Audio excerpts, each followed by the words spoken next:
नमस्कार, मैं हूं निशा शर्मा और आप देख रहे हैं राष्ट्रीय जगत विजन न्यूज।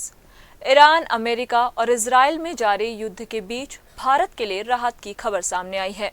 हॉर्मुज स्ट्रेट से गुजरते हुए 1,35,000 मीट्रिक टन कच्चे तेल से भरा एक टैंकर सुरक्षित रूप से मुंबई बंदरगाह पहुंच गया है।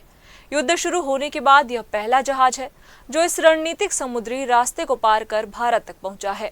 मुंबई पोर्ट ट्रस्ट ने बताया कि यह टैंकर बुधवार को मुंबई बंदरगाह पहुंचा।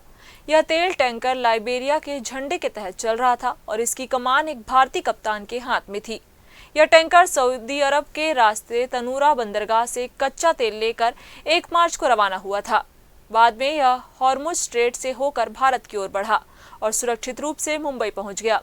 अधिकारियों के मुताबिक जहाज को इस संवेदनशील समुद्री मार्ग से गुजरने की अनुमति ईरान की ओर से दी गई थी।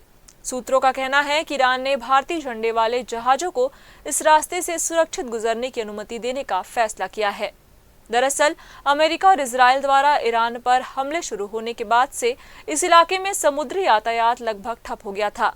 जवाबी कार्रवाई में ईरान ने पश्चिम एशिया के कई देशों और समुद्री मार्गों को निशाना बनाया, जिससे क्षेत्र में तनाव और बढ़ा हुआ है। इस बीच ईरान की इस्लामिक रिवॉल्यूशनरी गार्ड कॉर्प्स की नौसेना के कमांडर रियर एडमिरल अलीरेजा तांगसीरी ने कहा था कि जो भी जहाज हॉर्मुज स्ट्रेट से गुजरना चाहता है उसे पहले ईरान की अनुमति लेनी होगी। बिना इजाजत उसे निशाना बनाया जा सकता है। उन्होंने यह भी दावा किया कि ईरान की चेतावनी को नजरअंदाज करने वाले 2 जहाजों को बुधवार को निशाना बनाया गया।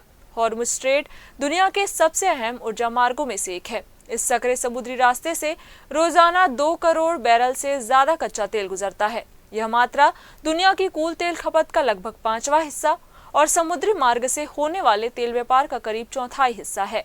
इसके अलावा दुनिया की बड़ी मात्रा में LNG भी इसी रास्ते से गुजरती है। ऐसे में अगर इस रास्ते में थोड़ी देर के लिए भी बाधा आती है तो उसका असर वैश्विक बाजार, आपूर्ति और आम लोगों के बजट पर भी पड़ सकता है।